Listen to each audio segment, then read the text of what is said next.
Hi friends, అందరికీ good morning, శుభోదయం, happy weekend. ఈరోజు మా ఇంట్లో బ్రేక్ఫాస్ట్ అంటే మీకు చూపిస్తా. ఫ్రెండ్, గోధుమ పిండి ఈరోజు నేను ఆలు పరాటా చేస్తున్నాను, రౌండ్స్ చేస్తున్నాను. ఇదిగోండి, దానికి ఏమో బంగాళదుంప ప్రిపేర్ చేసుకున్నాను. 2 బంగాళదుంపలు ఉడికించుకొని స్మాష్ చేసుకున్నాను. ఇప్పుడు దీంట్లో కొంచెం సాల్ట్ ఆల్రెడీ వేసేసుకున్నాను. దీంట్లో కొంచెం ఏమో ధనియా పౌడరు, కొంచెం సాల్ట్, అలాగే కొంచెం కారం, అలాగే కొంచెం జీలకర్ర పౌడర్, అలాగే దీంట్లో కొంచెం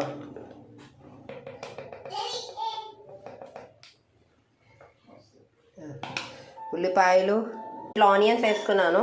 అలాగే కొత్తిమీర, పచ్చిమిరపకాయలు ఆల్రెడీ వేసేసుకున్నాను. ఇప్పుడు ఇదంతా కలిపేసుకొని దీంట్లోనే మనము స్టఫ్ చేసుకున్నాను. ఇప్పుడు దీన్ని తీసి నేను ఇదిగోండి దీంట్లో స్టఫింగ్ చేస్తున్నాను.